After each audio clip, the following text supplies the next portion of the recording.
Hello dear student, स्वागत है आप सभी का मेरे अपने YouTube channel true learning classes में।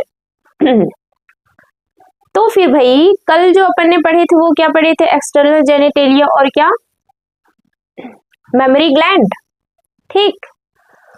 और उससे पहले अपन ने पढ़े हैं नर जनन तंत्र और स्त्री जनन तंत्र। नर जनन तंत्र के अंतर्गत हमने देखे थे कि जो मेल होता है उसका प्राइमरी सेक्स ऑर्गन क्या होता है? बोलो जल्दी, क्या होता है?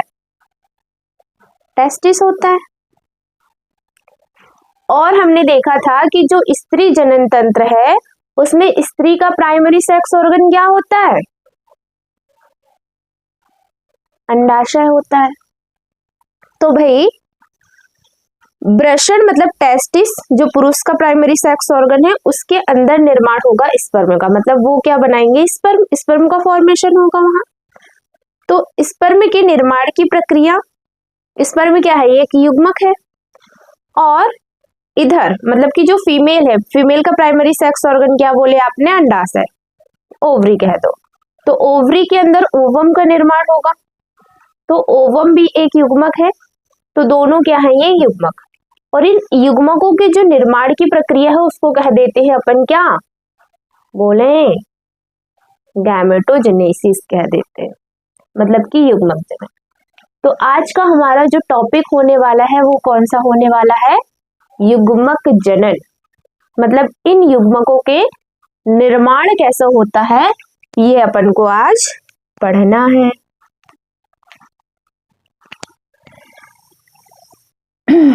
युग्मक जनन यह हो जाएगा क्या? गैमेटोजेनेसिस, ठीक। युग्मक जनन ये क्या हो जाएगा? गैमेटोजेनेसिस। अपन ने मेल रिप्रोडक्टिव सिस्टम पढ़े और फीमेल रिप्रोडक्टिव सिस्टम पढ़े है ना। तो मेल का जो प्राइमरी सेक्स ऑर्गन है, मतलब कि पुरुष का प्राथमिक जनन अंग, पुरुष का प्राथमिक जनन अंग क्या है? वृषण या कह दो टेस्टिस।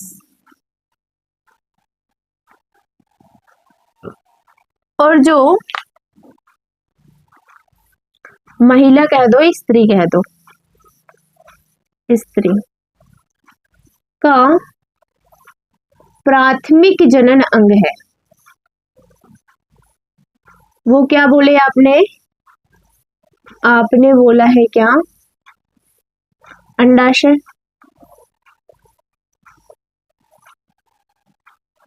मतलब कि ओवरी। तो देखिए ओवरी के अंदर निर्माण होगा किसका? ओवम का। वृषण के अंदर निर्माण होगा किसका? स्पर्म का, ठीक।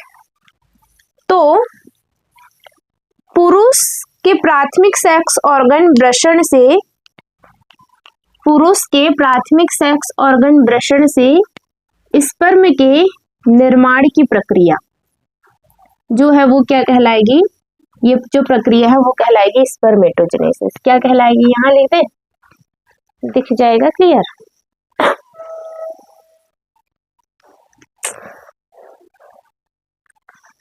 ये प्रक्रिया कहलाती है स्पर्मेटोजेनेसिस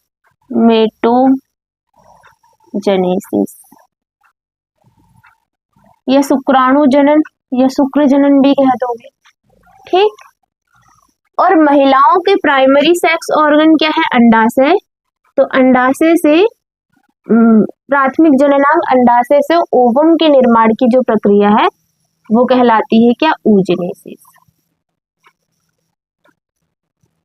oogenesis कहलाती है, ठीक। अब देखो स्पर्म में भी क्या है? एक युग्मक। ओवम भी क्या है? एक युग्मक। तो दोनों इकट्ठे क्या हो गए? गैमेट। तो इन गैमेट्स के निर्माण की प्रक्रिया को क्या कह देते हैं? गैमेटोजेनेसिस या युग्मक जनन कह देते हैं, युग्मकों के निर्माण की प्रक्रिया।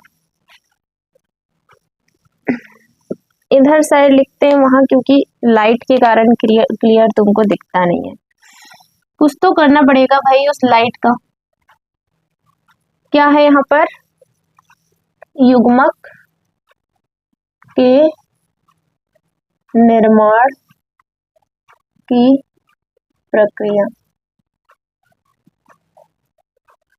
क्या कहलाती है, युग्मक जनन कहलाती है। क्लियर हो गया। अभी देखिएगा अपन को अब पढ़ना पड़ेगा कि स्पर्मेटोजेनेसिस क्या है और oogenesis क्या है। तो क्या बोले हमने कि पुरुष का प्राथमिक जनन अंग होता है वृषण, वृषण के अंदर स्पर्म के निर्माण की प्रक्रिया स्पर्मेटोजेनेसिस, और महिलाओं का प्राथमिक जनन अंग होता है अंडाशय, अंडाशय, अंडाशय लिख दे, अंडाशय। तो अंडाशय में ओवम या एग के निर्माण की प्रक्रिया क्या कहलाएगी, oogenesis कहलाएगी। क्लियर हुआ। अब अपन इनको एक एक करके ही पढ़ेंगे। तो पहली हेडिंग डाल के रख लीजिए क्या, स्पर्मेटोजेनेसिस।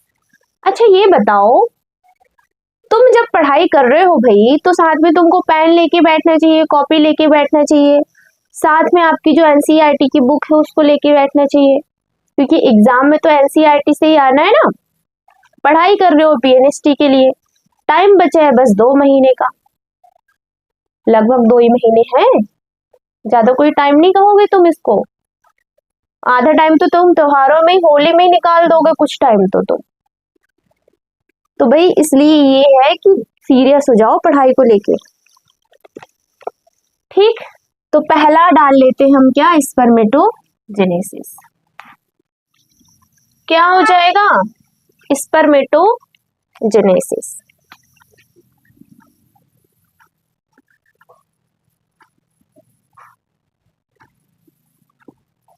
पूरी एनसीईआरटी क्लियर हो जाएगी तुम्हारी, कि एनसीईआरटी का एक शब्द भी कंफ्यूज नहीं कर सकता तुमको, ना ही तुम्हारी एक लाइन छूटने देंगे एनसीईआरटी की, ठीक। देखिए स्पर्मेटोजेनेसिस या क्या कहलाएगा, ये शुक्राणु जनन या शुक्र जनन भी कह सकते हो। हमने क्या बोले, प्राइमरी सेक्स ऑर्गन क्या होता है, टेस्टिस। टेस्टिस की संरचना पढ़े थे अपन ने। टेस्टिस जो होता है वो उदर गुहा के बाहर स्क्रोटम में स्थित होता है। प्रत्येक टेस्टिस के अंदर 250 एल्वियोलाई होती हैं। एल्वियोलाई। प्रत्येक वृषण के अंदर टेस्टिकुलर लोब्यूल होते हैं, कितने, 250। क्या है ये है टेस्टिकुलर लोब्यूल्स।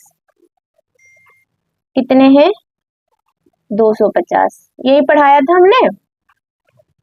अब ये जो टेस्टिकुलर लोब्यूल हैं, इन टेस्टिकुलर लोब्यूल के अंदर, अच्छा हम इस टेस्टिकुलर लोब्यूल को थोड़ा बड़ा बना दें क्या,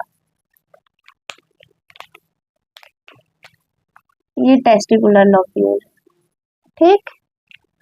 इन टेस्टिकुलर लोब्यूल के अंदर 1 से 3 की संख्या में इस तरीके से नलिकाएं पाई जा रही थी। इनको कह दिए थे हमने क्या, सेमिनिफेरस नलिकाएं, फेरस नलिका कह दिए थे। क्या कह दिए थे हमने इसको, हमने बोल दिया था इसे सेमिनिफेरस नलिका। बात ऐसी है कि वीडियो में पढ़ाना भी खुद को है और वीडियो बनाना भी खुद को ही है, तो थोड़ी दिक्कतें आती हैं, है ना। लेकिन अपन को हार नहीं मानना है। ये है सेमिनिफेरस नलिका। यदि हम इस सेमिनिफेरस नलिका की संरचना को देखें, आंतरिक संरचना को, तो हम कैसे देखेंगे बताइए, काट के तो देखेंगे, अंदर कैसी दिख रही है, तो हमने क्या करे, ये टेस्टिकुलर लोब्यूल को यहाँ से ऐसे काट लिए। जब हमने इस टेस्टिकुलर लोब्यूल को काटा तो ये टेस्टिकुलर लोब्यूल दिख रहा है कुछ ऐसा।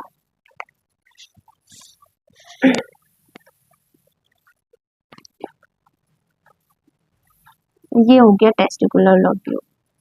ठीक, टेस्टिकुलर लोब्यूल में 1 से 3 की संख्या में क्या है, ये है सेमिनिफेरस नलिका। क्या है ये? सेमिनिफेरस नलिकाएं है। ये है क्या टेस्टिकुलर लोब्यूल, ये है क्या सेमिनिफेरस नलिका। ठीक, जो सेमिनिफेरस नलिकाएं होती हैं प्रत्येक लोब्यूल के अंदर कितनी, 1 से 3 की संख्या में। इनके अंदर 2 प्रकार की कोशिकाएं होती हैं। एक ये लंबी लंबी कोशिकाएं जो बना रहे हैं हम, वो इस तरीके से,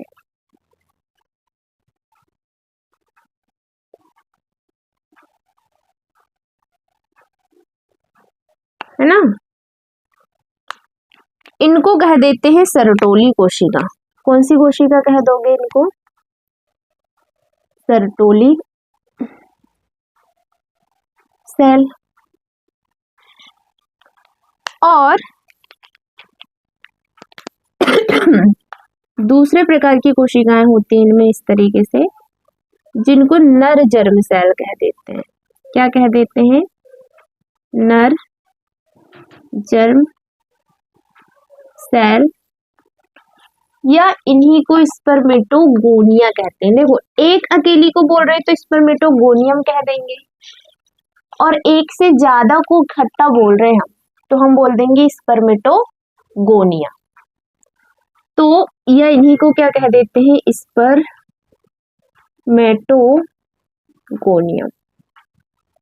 क्लियर हो गया? स्पर्मेटोगोनियम जो है यही सेल किसका निर्माण करती है? स्पर्म का निर्माण करती है। जबकि जो सर्टोली सेल रहती है वो स्पर्म को क्या देगी? पोषण देगी।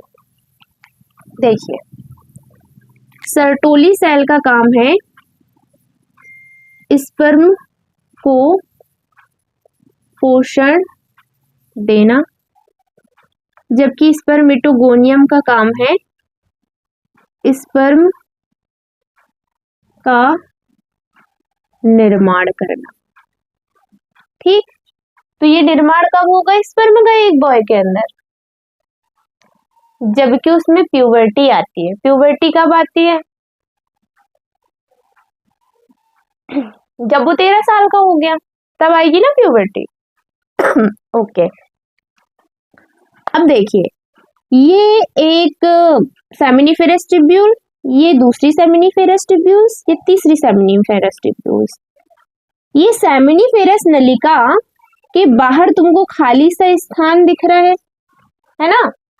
क्या दिख रहा है? खाली सा स्थान। इसको इंटरस्टिशियल क्षेत्र या अंतराकाशीय अवकाश कह देते हैं। अंतराकाशीय अवकाश।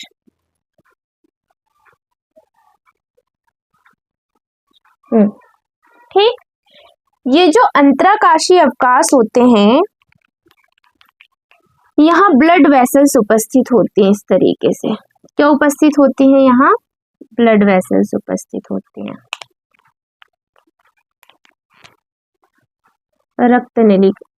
रक्त वहिका कह दो, रक्त वहिका उपस्थित होती है। साथ ही यहाँ पर कुछ और सेल उपस्थित होती है इस तरीके से। इन सेल को कह देते हैं लीडिंग सेल। कौन सी सेल कह देते हैं? कह देते हैं लीडिंग सेल। क्लियर हुआ यहाँ तक? एक एक एनसीईआरटी की लाइन क्लियर कर लेंगे हम। क्या कह देते हैं? Leydig cell. तो हमने क्या बोला? ये है टेस्टिकुलर लोब्यूल, टेस्टिकुलर लोब्यूल के अंदर सेमिनिफेरस ट्यूब्यूल्स। अब भाई हमको सेमिनिफेरस ट्यूब्यूल के अंदर देखना है, तो हमने इस लोब्यूल को काट दिया। हमने देखे कि एक लोब्यूल के अंदर जो टेस्टिकुलर लोब्यूल्स है उनके अंदर हमको 3 सेमिनिफेरस नलिका दिखे। तो सेमिनिफेरस नलिका के अंदर हमने देखा कि सर्टोली सेल है और स्पर्मेटोगोनियम है ना। तो जो स्पर्मेटोगोनियम होती है वो स्पर्म का निर्माण करेगी स्पर्म का, और जो सर्टोली सेल रहती है वो पोषण देती है। निर्माण लेकिन कब होगा? प्यूबर्टी के टाइम होगा। प्यूबर्टी से स्टार्ट होगा और पूरे लाइफ टाइम होगा मेल में स्पर्म का निर्माण।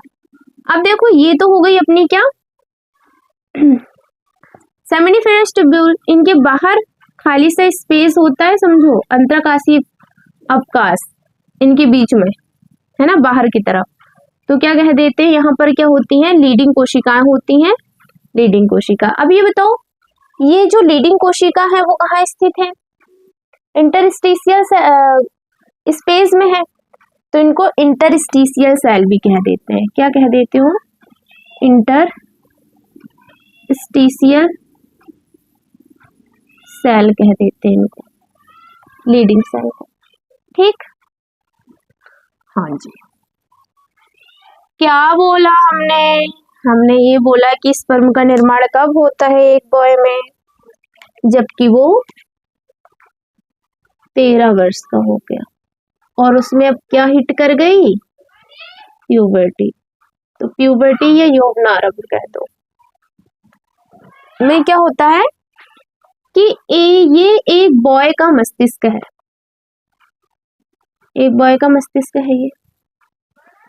इसके मस्तिष्क में एक ग्रंथि होगी जिसको कह देते हैं हाइपोथैलेमस।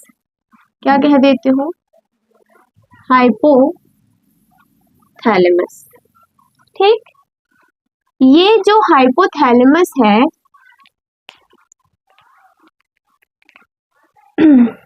उससे एक हार्मोन रिलीज होता है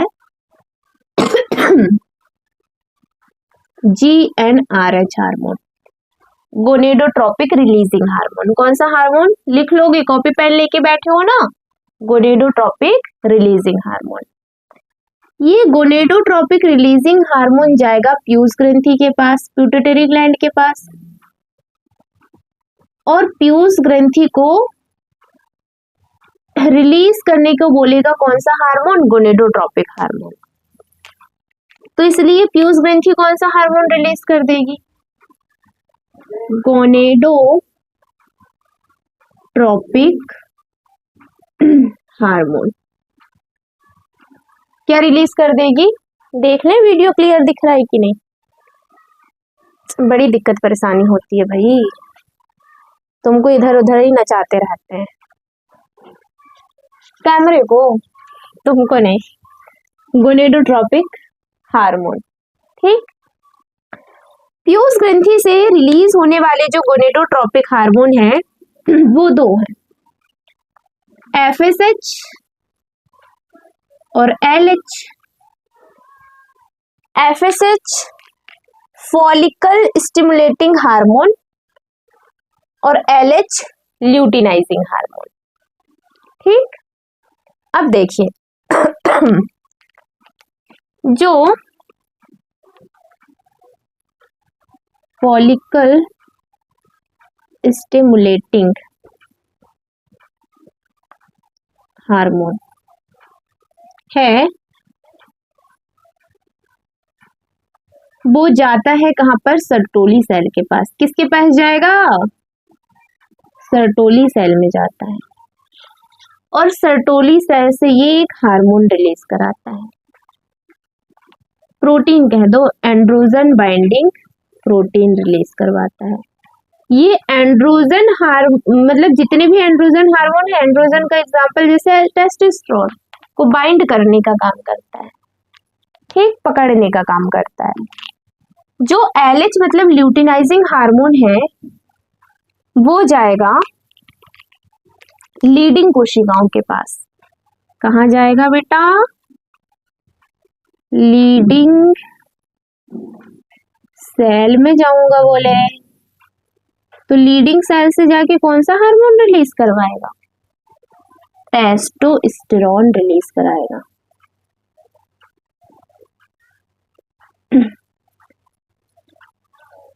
क्या रिलीज करा दिया इन्हें लीडिंग सेल से? टेस्टोस्टेरोन। अब देखो लीडिंग सेल को हमने एक और नाम क्या दिए हैं? Interstitial cell. तो इंटरस्टिशियल सेल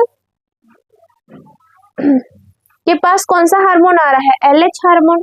तो इसको बोल देंगे इंटरस्टिशियल सेल स्टिमुलेटिंग हार्मोन। एक और नाम क्या हो जाता है LH का? Interstitial cell stimulating hormone. लिख लोगे इंटरस्टिशियल सेल स्टिमुलेटिंग हार्मोन, ठीक। और इसको इंटरस्टिशियल सेल कह देते हैं लीडिंग सेल को। तो देखो एक हुआ क्या है,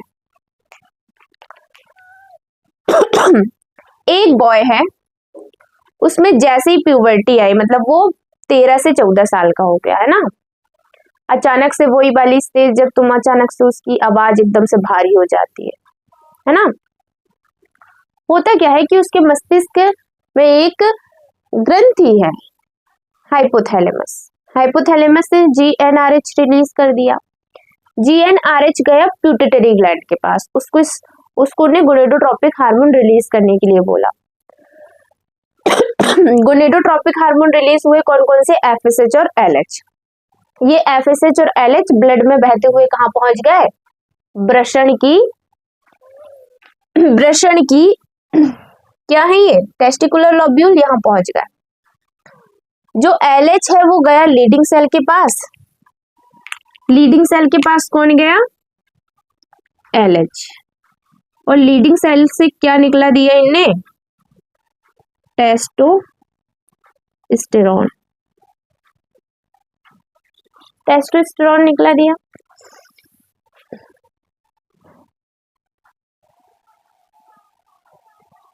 अब इसको ऐसे सेट कर दूंगी मैं, पूरी वीडियो क्लियर हो जाए।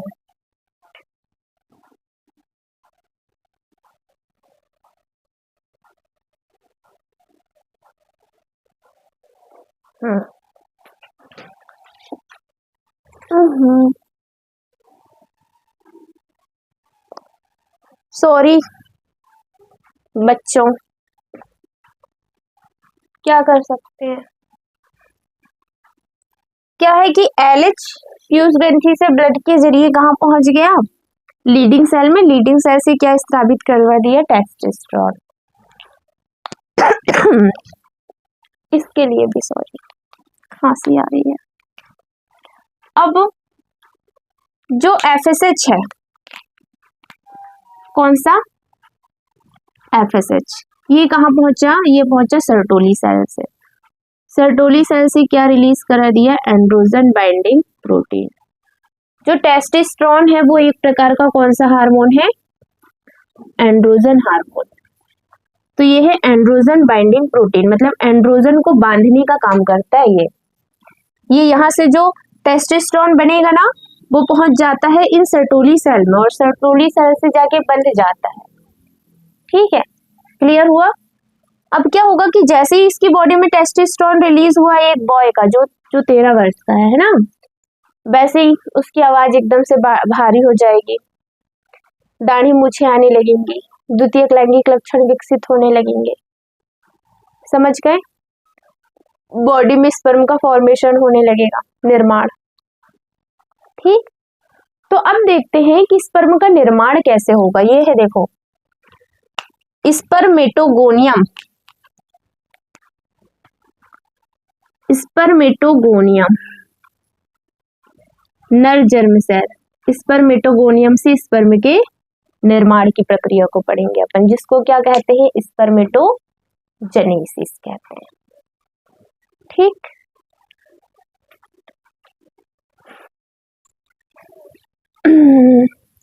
अच्छा, एक बात तो हम कहना भूल ही गए थे।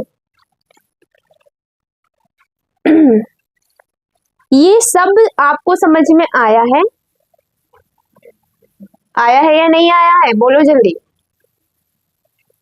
यदि समझ में आया है तो जल्दी जल्दी कमेंट में जाओ और लिख दो कि हाँ मैम समझ आया है। लिखो जल्दी। फिर हम स्टार्ट करते हैं क्या, स्पर्मेटोजेनेसिस। ठीक भाई, हमें पता चलता ही नहीं है कि तुमको समझ में आया या नहीं आया। तुम बताओगे कि समझ में आया है तो ही तो हम दिमाग लगा पाएंगे ना आगे। ठीक है,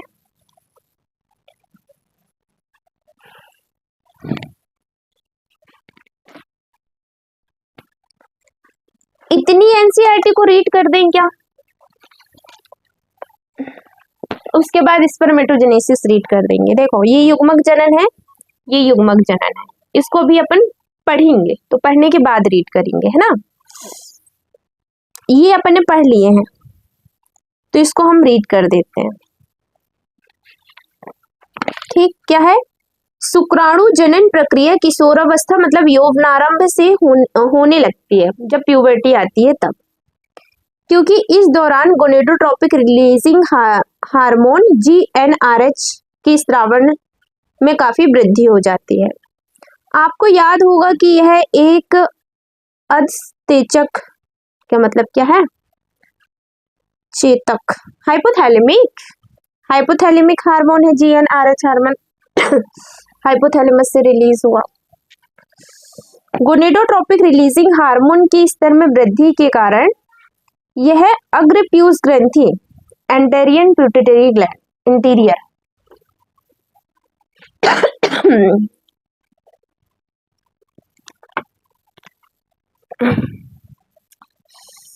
अग्रप्यूज ग्रंथि पर कार्य करता है तथा दो gonadotropic hormone, luteinizing hormone LH और फॉलिकल स्टिमुलेटिंग हार्मोन FSH की स्रावण को उद्दीपित करता है। LH लीडिंग कोशिकाओं पर कार्य करता है, LH लीडिंग कोशिकाओं पर कार्य करता है और एंड्रोजन्स के संश्लेषण और स्रावण को उद्दीपित करता है। एंड्रोजन्स कौन से हैं? टेस्टोस्टेरोन है। इसके बदले में पुंजक शुक्राणु जनन की प्रक्रिया को उद्दीपित करता है। इसके बदले में क्या करेंगे, ये जो पुंजक का मतलब है टेस्टोस्टेरोन, इसके बदले में टेस्टोस्टेरोन क्या करता है, शुक्राणु जनन की प्रक्रिया को स्टार्ट कर देगा, spermatogenesis. FSH follicle stimulating hormone Sertoli कोशिका पर कार्य करता है। कहाँ काम करेगा ये? सर्टोली सेल में, ये है सर्टोली सेल।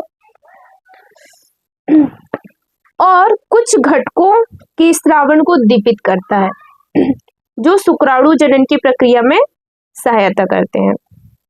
ठीक, कुछ घटक में वही है एंड्रोजन बाइंडिंग प्रोटीन। अब देखिए अपन पढ़ लेते स्पर्मेटोजेनेसिस की प्रक्रिया।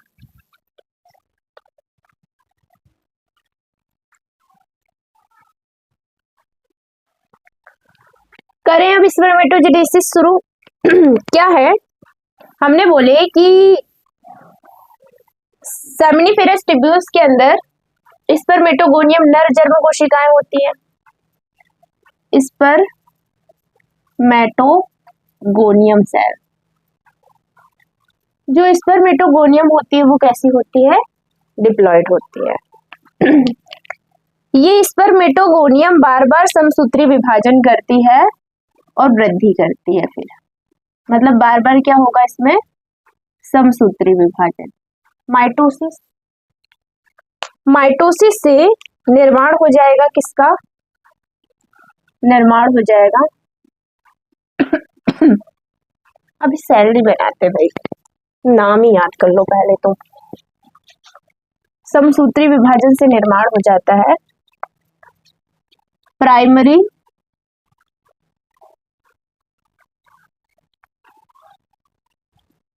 स्पर्मेटोसाइट का। जो प्राइमरी स्पर्मेटोसाइट है वो समसूत्री विभाजन से बना है, तो ये भी तो डिप्लॉइड होगा ना। अब प्राइमरी स्पर्मेटोसाइट में होता है अर्धसूत्री विभाजन। कौन सा विभाजन? अर्धसूत्री विभाजन, या कह दो मियोसिस 1। म्यूसिस 1 होता है इनमें, इसमें। तो म्यूसिस 1 से बन जाएगा सेकेंडरी स्पर्मेटोसाइट। क्या बन जाएगा?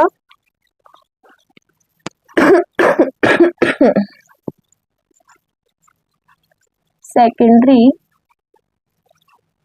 स्पर्मेटोसाइट का निर्माण होता है। अब देखो, जब भी ऐसा होता है कि एक डिप्लॉयड सेल है, उसमें मियोसिस की प्रक्रिया होती है। मियोसिस 2 फेज में होता है। मियोसिस हुआ 1, तो 2 हैप्लॉइड सेल बनती है। फिर इन दोनों हैप्लॉइड सेल में होता है मियोसिस 2, तो कितनी हैप्लॉइड सेल हो जाएंगी टोटल? 4। इस तरीके से होता है। तो ये डिप्लॉयड सेल काय में परिवर्तित हो जाएगी मियोसिस 1 के बाद? हैप्लॉइड सेल में। तो यहाँ हो जाएगी ये हैप्लॉइड कोशिका। ठीक। सेकेंडरी स्पर्मेटोसाइट कैसा होता है? हैप्लॉइड होता है। अब जो सेकेंडरी स्पर्मेटोसाइट है, इसमें क्या होगा? मियोसिस 2,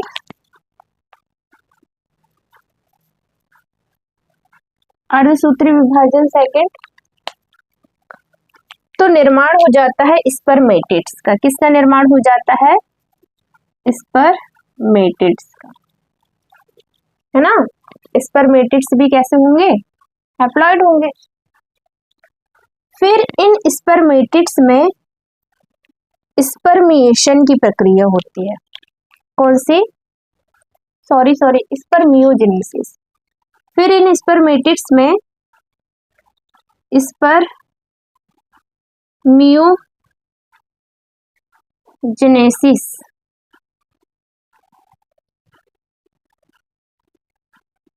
होता है, जिससे निर्माण हो जाता है स्पर्मेटोजोआ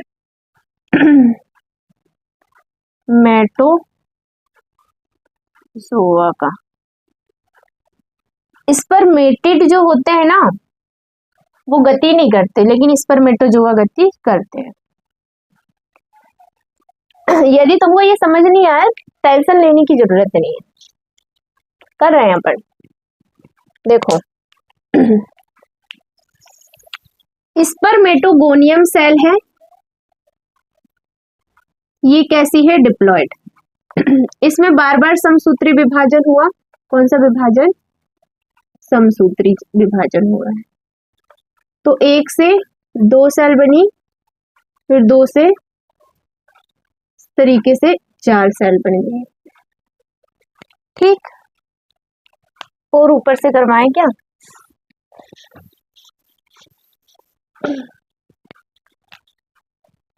ये एक डिप्लॉयड सेल है, क्या कह दोगे? स्पर्मेटोगोनियम। इसमें बार बार समसूत्री विभाजन हो रहा है, तो 2n सेल इस तरीके से बनेंगे। फिर समसूत्री विभाजन होगा, फिर से diploid cell, diploid cell, diploid cell, diploid cell. ये जो सेल बनी है, देखो, पहले एक थी तो स्पर्मेटोगोनियम, एक से ज्यादा हो गई तो स्पर्मेटोगोनियम।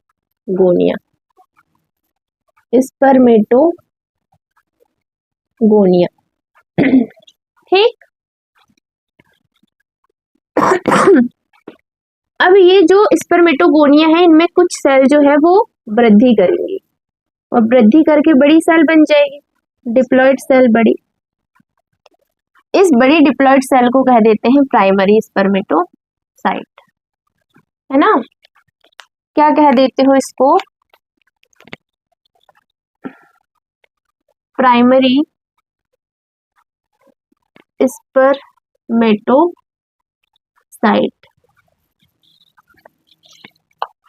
ठीक। ये जो प्राइमरी स्पर्मेटोसाइट है, उसमें उसके बाद प्राइमरी स्पर्मेटोसाइट में क्या हुआ? मियोसिस 1। तो इसमें होगा क्या? मियोसिस 1।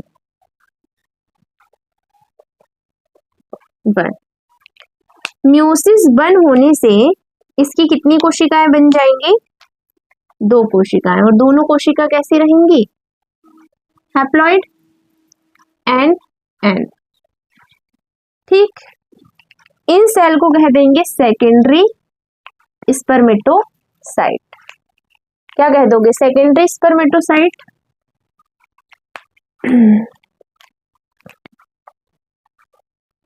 सेकेंडरी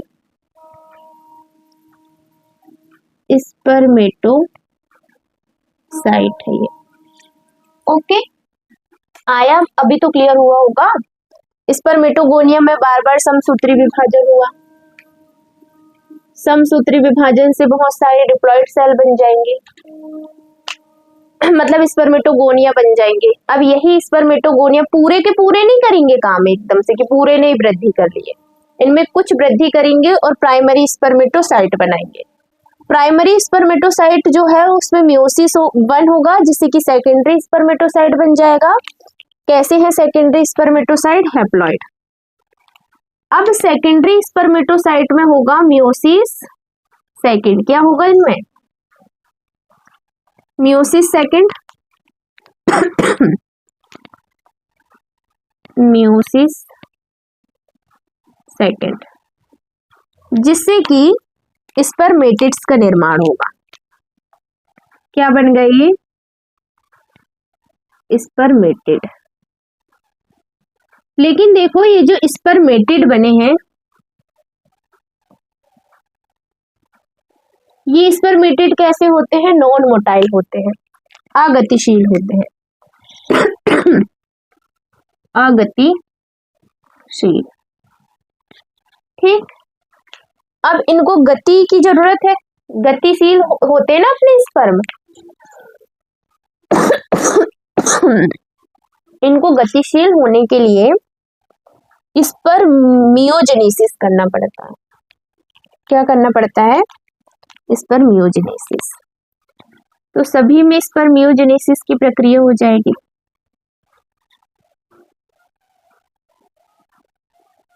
स्पर्मियोजेनेसिस,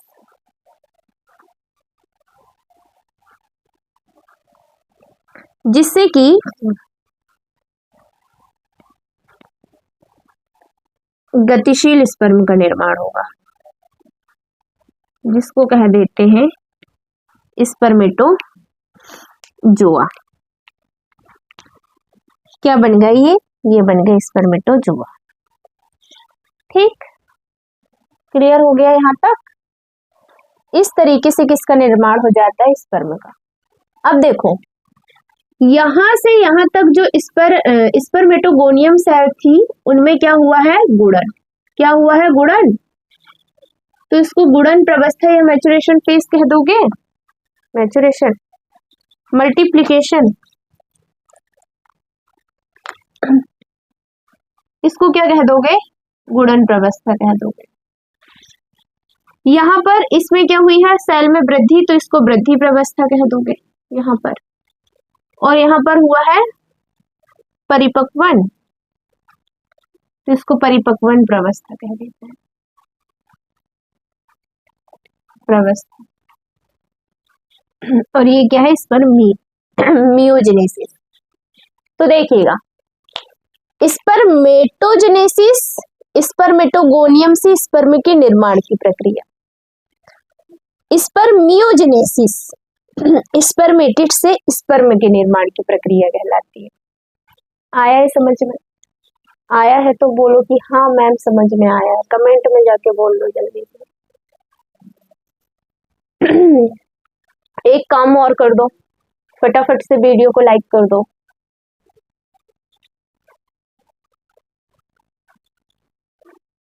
क्या बोल रहे हो मैम? हमको काम बता रही हैं? बताना तो पड़ेगा तुमको काम। क्लियर हो गया ये? इसको अब अपन बुक से रीड कर लेते हैं। भाई तुमको इतना कुछ करवा रहे हैं, देखो फ्री में तुमको पूरी क्लास पढ़ा रही, इतना डिटेल, उसके बाद बढ़िया मस्त तुमको एनसीईआरटी रीड करवा रहे हैं। और इतने ही में नहीं अटकेंगे हम, आगे एमसीक्यू भी लेके आएंगे तुम्हारे लिए, सोने में सुहागा। इतनी मेहनत करना पड़ता है, तो क्या तुम एक लाइक नहीं कर सकते? बता रहे हो बड़े।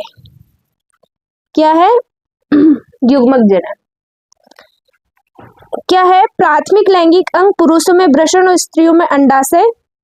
युग्मक जनन गैमेटोजेनेसिस विधि द्वारा क्रमशः नर युग्मक यानी शुक्राणु और मादा युग्मक यानी कि अंडाणु उत्पन्न होते हैं।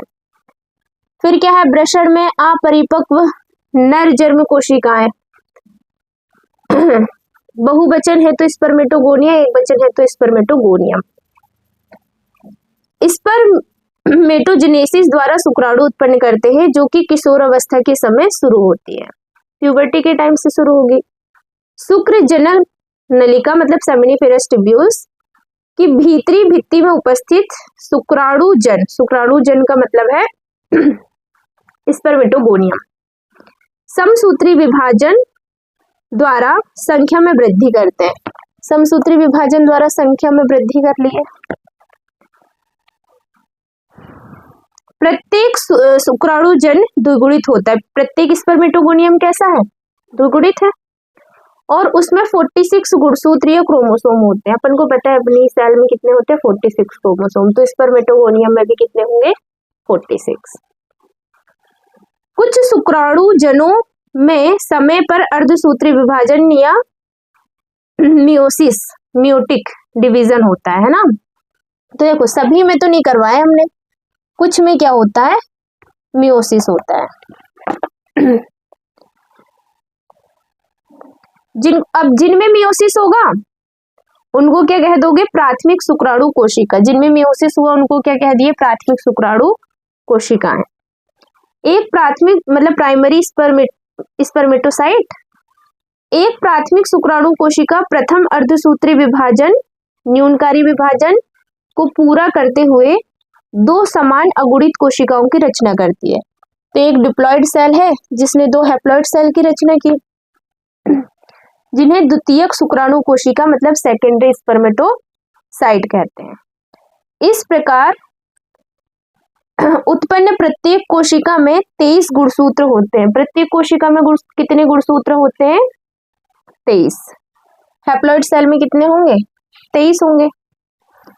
द्वितीयक शुक्राणु कोशिका सेकेंडरी स्पर्मेटोसाइट दूसरे अर्धसूत्री विभाजन से गुजरती है और 4 बराबर अगुणित स्पर्मेटिड्स पैदा करती है। मियोसिस सेकेंड से गुजरेगी और 4 बराबर स्पर्मेटिड्स का निर्माण करेगी। शुक्राणु पृष्ठों में गुणसूत्रों की संख्या कितनी होगी? मतलब स्पर्मेटिड में गुणसूत्रों की संख्या कितनी होगी? डिप्लॉइड में है 46, तो हैप्लॉइड में कितनी होगी? 23।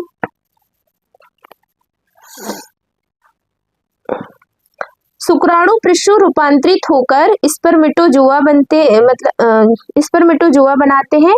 इस प्रक्रिया को शुक्राणु जनन स्पर्मियोजेनेसिस कहते हैं। तो स्पर्मियोजेनेसिस क्या है? स्पर्मियोजेनेसिस है स्पर्मेटिड से स्पर्मेटोजोआ मतलब स्पर्म बनने की प्रक्रिया। अब देखो, अब स्पर्म का निर्माण हो गया है तो ये स्पर्म कहां से कहां जाएंगे? सेमिनिफेरस ट्यूब्यूल से बहके, मतलब कि देखो हम अभी बताते हैं। हम अभी इसको मिटा दें, कॉपी में नोट करे हो, तुम्हारे पास पहले से नोट है तो तुमको करने की जरूरत नहीं है कि एनसीईआरटी लेके बैठना बहुत इंपॉर्टेंट है।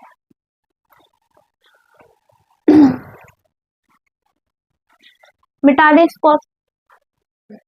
देखिए ये अपनी सेमिनिफेरस ट्यूब्यूल है जिसमें कि ये सर्टोली कोशिका है और ये स्पर्मेटोगोनियम है इस तरीके से। तो हम इस तरीके से इसके आधे भाग को ही बना रहे हैं, तो हम बनाएंगे ऐसे। ऊपर नहीं बनाती, यहां से बनाना पड़ेगा।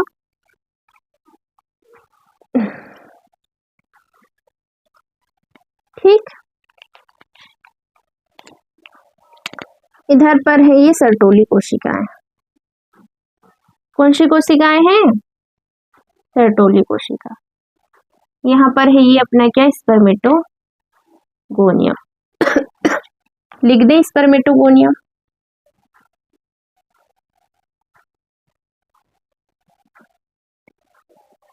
ये कौन सी सेल है? Sertoli cell.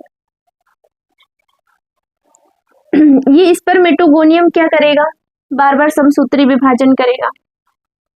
ये डिप्लॉयड है,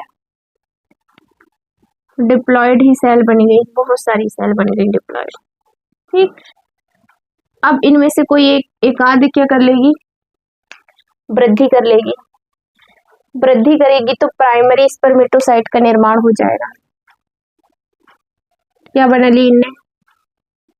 प्राइमरी स्पर्मेटोसाइट।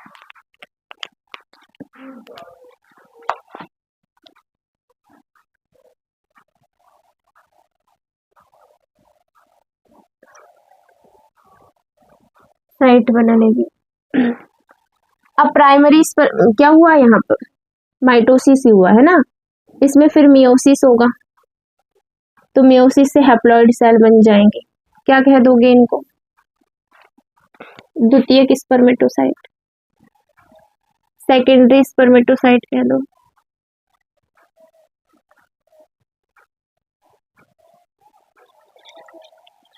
जो द्वितीयक स्पर्मेटोसाइट है वो फिर से क्या करेगी?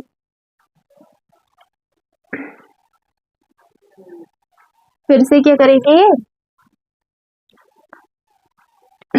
फिर से ये मियोसिस सेकंड होगा इनमें, जिससे कि हैप्लॉइड सेल बन जाएगी। क्या कह दोगे? ये जो ब्लैक कलर के बनाए हम, स्पर्मेटेड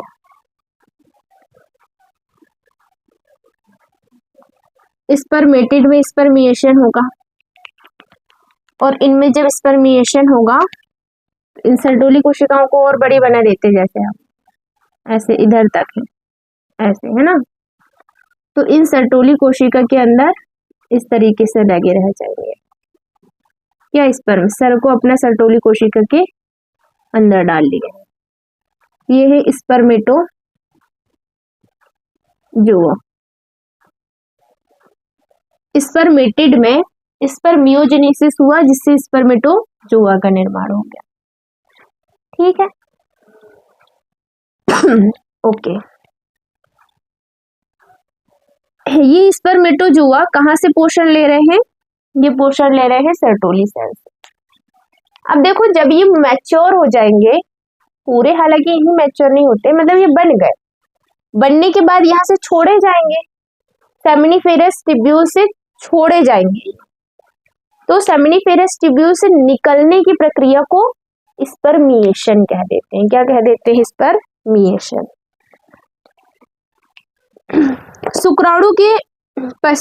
शुक्राणु जनन के पश्चात शुक्राणु शीर्ष सर्टोली कोशिकाओं में अंतः स्थापित या एम्बेडेड हो जाते हैं, और अंत में जिस प्रक्रिया द्वारा शुक्राणु जनक नलिकाओं मतलब सेमिनिफेरस ट्यूब्यूल से मोचित या रिलीज होते हैं, उस प्रक्रिया को स्पर्मिएशन कहते हैं। क्या कहते हैं? स्पर्मिएशन कहते हैं। क्लियर हो गया? यहां आके हो गया अपना स्पर्मेटोजेनेसिस खत्म। अब देखिए, स्पर्मेटोजेनेसिस के अंतिम चरण में किसका निर्माण हुआ है? स्पर्म का। तो अब अपन को क्या पढ़ना पड़ेगा? समझदार हो, स्पर्म की संरचना पढ़ना पड़ेगा। ठीक है, पढ़ाई दे स्पर्म की संरचना।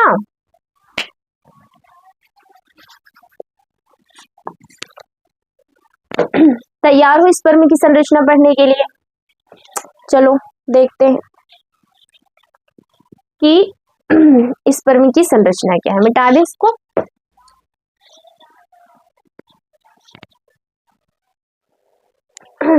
तो प्यारे बच्चों, अब समझते हैं हम शुक्राणु की संरचना को, मतलब स्ट्रक्चर किसका? स्पर्म का।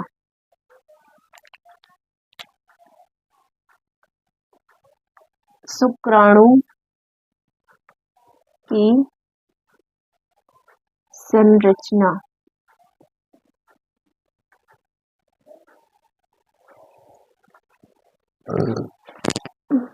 ठीक, देखिएगा, जो शुक्राणु होता है उसका जो शरीर है, शरीर कितने भागों में बटा होता है? 3।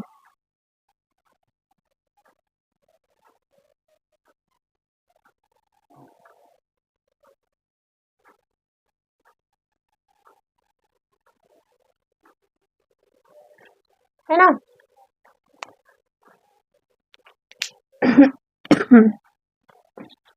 ये है उसका सिर, मतलब हेड।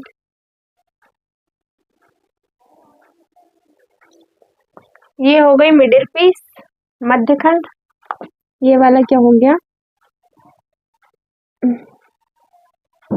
मध्यखंड या मिडिल पीस। और ये हो गई टेल, मतलब कि इसकी पूंछ, है ना?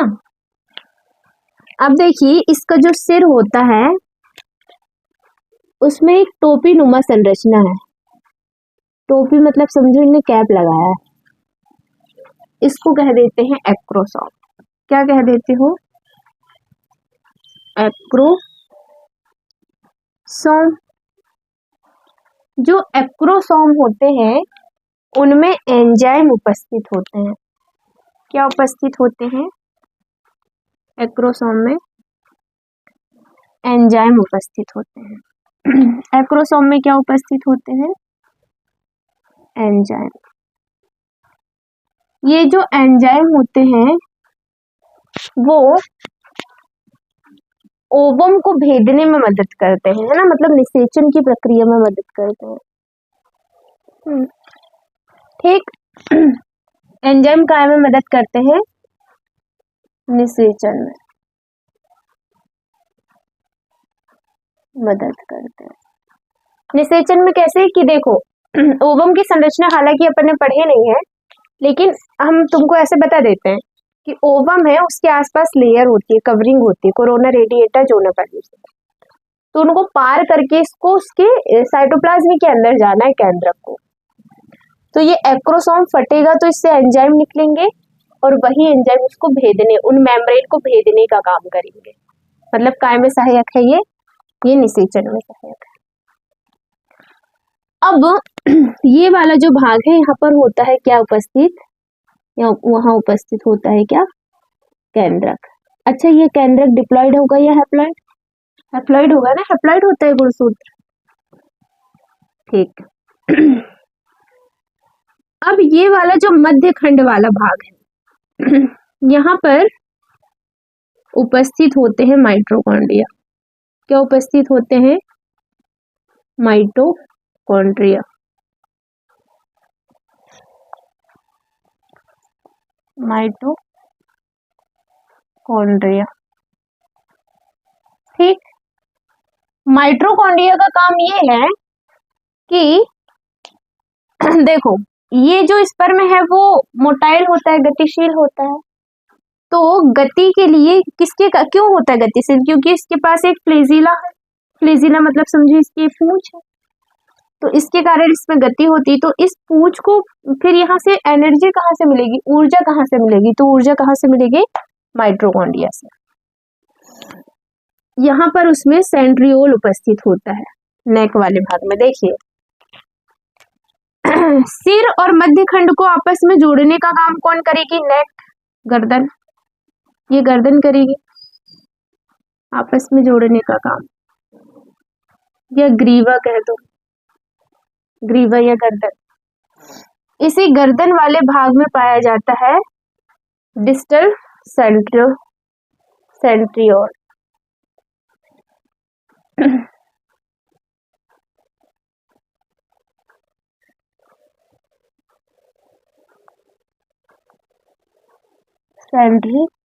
उपस्थित होता है।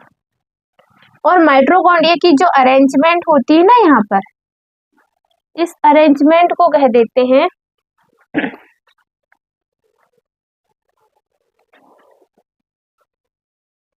नीबन कर्ण। हालांकि ये एनसीईआरटी में नहीं है, नहीं भी पढ़ोगे तो चलेगा।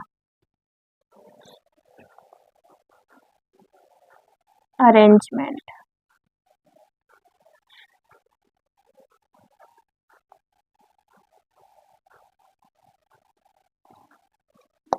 नीवरकर्ण अरेंजमेंट। ये हो गई शुक्राणु की संरचना। अब इस शुक्राणु को ना आसपास से एक मेम्ब्रेन घेर के रखती है, पूरे को, पूरे शरीर को, इसके पूरे भाग को। इसको कह देते हैं प्लाज्मा मेम्ब्रेन। कौन सी मेम्ब्रेन कह देते हैं? Plasma membrane. ये प्लाज्मा झिल्ली द्वारा घिरा होता है। ये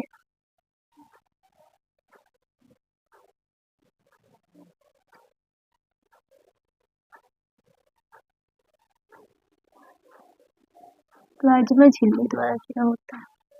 आ गया समझ में? ये है किसकी संरचना? शुक्राणु की। क्या बोले? शुक्राणु के 3 भाग, सिर, मध्यखंड, पूंछ। सिर और मध्यखंड को आपस में ग्रीवा जोड़ेगी। ठीक। जो सिर होता है उसके ऊपर एक टोपीनुमा संरचना होती है जिसको एक्रोसोम कहते हैं। एक्रोसोम के अंदर एंजाइम्स होते हैं। ये एंजाइम का काम होता है कि ये जो अंडाणु होगा उसकी बाहरी भित्तियों को भेदने का काम करेंगे और निषेचन में मदद करेंगे। निषेचन के टाइम एक्रोसोम फट जाएगा जिससे कि एंजाइम बाहर निकलेंगे और वो ओवम की परतों को भेदने का काम कर देंगे, है ना। फिर आगे चलो तो ग्रीवा आएगी। ग्रीवा में क्या होता है? डिस्टल सेंट्रियोल उपस्थित होता है और मध्य खंड में होता है माइटोकॉन्ड्रिया। और माइटोकॉन्ड्रिया का काम है क्या देना? एनर्जी, ऊर्जा प्रदान करना। जो माइटोकॉन्ड्रिया की अरेंजमेंट होती है वो नेवरकर्ण अरेंजमेंट होती है।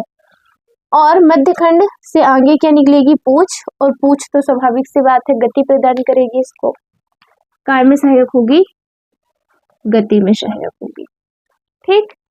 अब देखिए, एक बार में किसी भी पुरुष में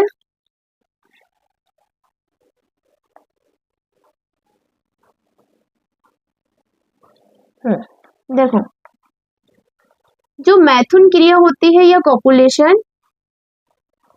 क्रिया के दौरान लगभग 20 से 30 करोड़ शुक्राणु स्खलित होते हैं। क्या होते हैं? स्खलित होते हैं। ठीक। मतलब एक बार में कितने शुक्राणु स्खलित होंगे? 20 से 30 करोड़ शुक्राणु मैथुन क्रिया के दौरान। अब इन पूरे 20 से 30 करोड़ को अपन 100% मान लेंगे। इनमें सिर्फ जो 60% होते हैं वो अच्छे गुण वाले हैं, है ना। मतलब कि 60% ही निश्चित तौर पर आकार और आकृति वाले होते हैं। मतलब कि सामान्य आकार आकृति वाले हैं ये, आकार आकृति। ठीक। और इन 60% में से ही 40%, इन 60% में से ही कितने परसेंट? 40% गतिशील होते हैं जो कि निषेचन करने के योग्य है। ठीक। अब इसको रीड कर दें एनसीईआरटी से।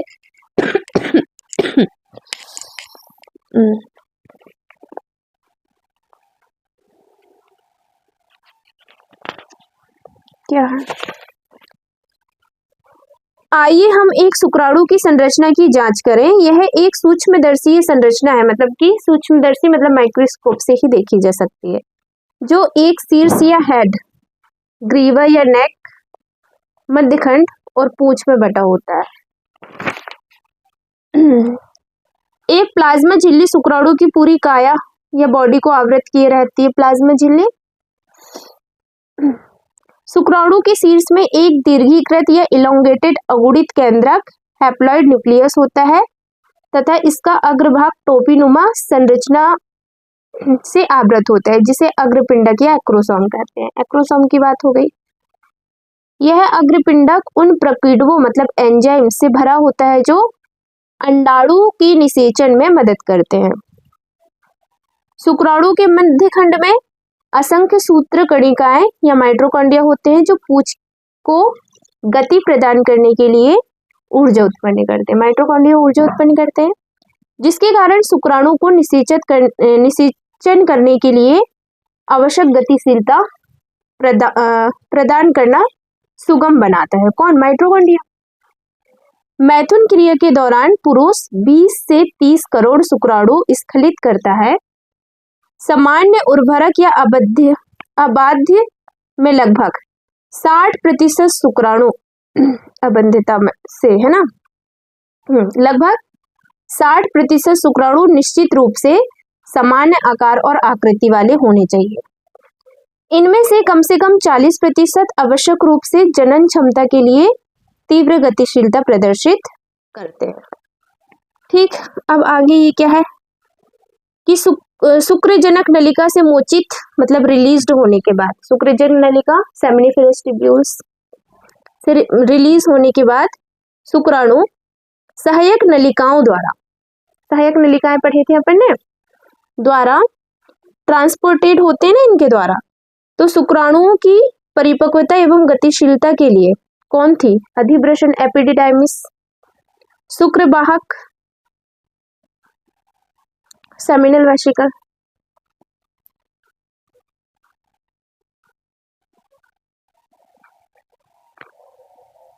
एक मिनट रुकिएगा।